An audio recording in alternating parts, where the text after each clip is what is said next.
xibaar yu wér te wóor ca tàng-tàng ba abonnez-vous pour ngeen di mën di jot suñuy vidéo.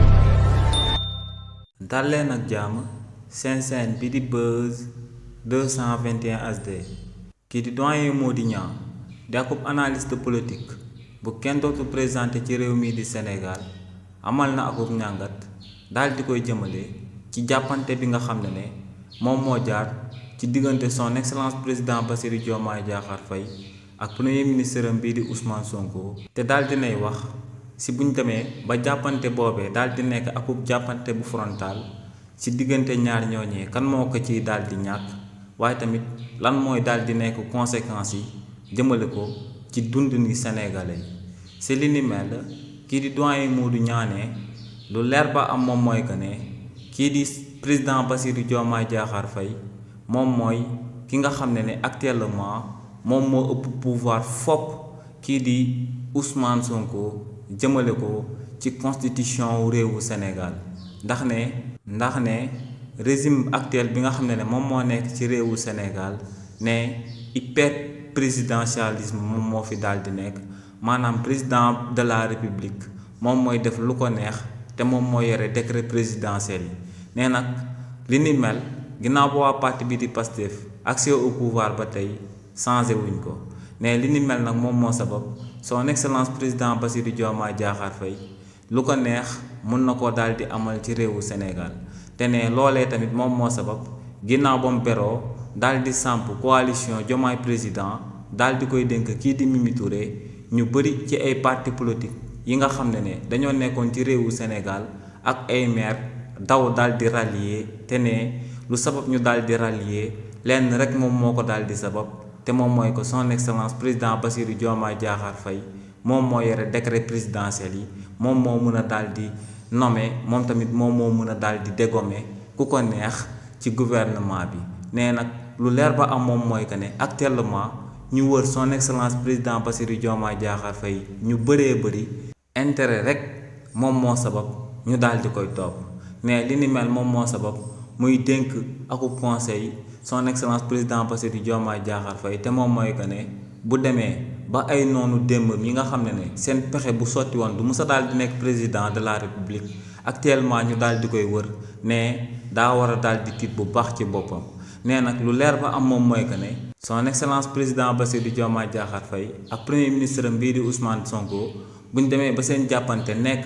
lu frontal maanaam akub jàmmaarloo bu kenn dootut mën a natable ne ki nga xam ne moom moo na ma daal di ñàkk ci jàppante boobee du kenn ku dul son excellence président Bassirou Diomaye Diakhar Faye ne lu sabab lu tax mu wax li ni mel moom mooy que ne même bu fekkee ne son excellence président Bassirou Diomaye Diakhar Faye moom la constitution réewu Sénégal daal di dénk doole bi ci réewu Sénégal ne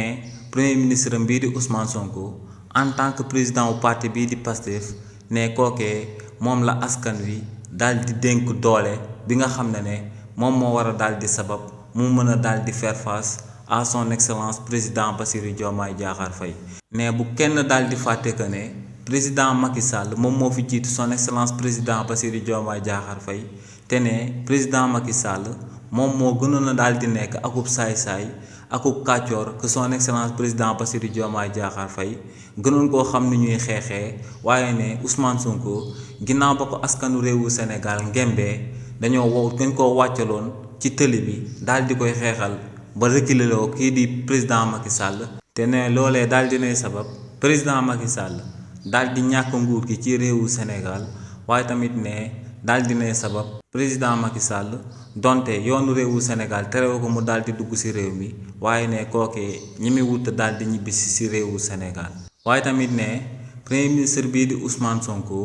ne moom moo génnoon daal di amal ay campagne ci élection législative anticipée ñu daan amal ci réewu Sénégal te ne loolee daal di nay sabab mu daal di récupérer assemblée nationale bu daal di nekk ci réewu Sénégal te ne lu ëpp ci député Pastef yu daal di nekk biir assemblée nationale ne Ousmane Sonko lañ daal di àndal te ne lu leer ba am moom mooy que ne président Bassirou Diomaye Diakhar Faye bu buggee combattre premier ministre bii di Ousmane Sonko ne waa assemblée nationale nam nañoo daal di nekk bouclier bi nga xam ne duñ def lenn lu di topp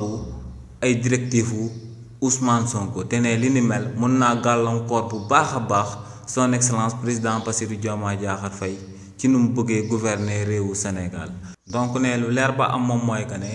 bu amee akub confrontation frontale bu daal di jaar ci diggante son excellence président Bassirou Diomaye Diakhar Faye ak premier ministre am bii di Ousmane Sonko ne Ousmane Sonko moom mooy jël ndam li ci kaw son excellence président Bassirou Diomaye Diakhar Faye comme nu mu jëlee woon ndam li ci kaw kii di Macky Sall mi nga xam ne moom moo ëppoon caay-caay fopp ci kaw son excellence président Bassirou Diomaye Diakhar Faye ci réewu Sénégal. waaye tamit ne lu leer ba am moom mooy que ne bu fekkee ne dañoo dem ba niveau boo xam ne son excellence président Bassirou Diomaye Diakhar Faye ak premier ministre bii di Ousmane Sonko dañoo jàppante ci réewu Sénégal ne lu leer ba am moom mooy que ne askanu réewu Sénégal ci seen wàllu bopp ñoom ñooy payer les pots cassés ne lu leer ba am moom mooy que ne kon ci ñett at yi nga xam ne moom moo des ci mandat wu son excellence président Bassirou Diomaye Diakhar Faye ak réewu Sénégal nu mu daal di nekk di dundee économiquement di ko dundee difficilement ne li ni mel dina gën a daal di yokk ndax ne ginnaaw loolee dina daal di am ay xay yi nga xam ne namoon naa daal di jaar ci diggante ñaari leader yooyee te ne lu leer ba am moom mooy que ne waa parti bii di Pastef ñoom buñ bëggee dara bu ñuy dund confrontation lu leer ba am moom mooy que ne ay nitu teere lañ dañuy wàcc ci mbedd mi dañuy amal ay manifestation dañuy amal ay cash te ne li ni mel dina sababaat réewu Sénégal gën a plongé wu ci nguuta te ne actuellement réewu Sénégal moo ngi ci guuta goo xam ne dafa dajee daal di nekk te ne lu leer ba am moom mooy que ne bët setagu ci. donc ne lu leer ba am moom mooy que ne moom bu amoon pour conseiller son excellence président Bassirou Diomaye Diakhar Faye ak premier ministre bii di Ousmane Sonko lu mu leen di wax moom mooy que ne ñu fexe kut ko kut daal di àndaat ne mu leen di neex mu leen di naxari lu leen war moom mooy ñu àndaat ne ñaar ñooñee ne seen ñàkk déggoo mun naa nekk loo xam ne mun naa daal di gàkkal naataange bi nga xam ne askanu réewu Sénégal moo ngi ko doon xaar ci ñoom ñaar ba faw. donc ne lu war ñaari leader yooyee mu leen di neex mu leen di naxari moom mooy ñu daal di toog daal di àddu fexe ba am akub déggoo ngir li ni mel daal di gën a suuxat seen diggante waaye tamit li ni mel gën a daal di suuxat yoonu réewu Sénégal ndax ne ñaari ñooñee bis bu ñu fi jàppantee lu leer ba am moom mooy que ne akub ngandam xëy lay dal di doon ci askanu réewu Sénégal ne loolee moom moo sabab muy sàkku ba fu dooleem yem que ne son excellence président Bassirou Diomaye Diakhar Faye ak premier ministre bii di Ousmane Sonko daal di am akub terrain d'entente pour réewu Sénégal mën a daal di suqaliku. xibaar yu wér te wóor ca tàng tàng ba abonnez-vous pour ngeen di mën di jot suñuy vidéo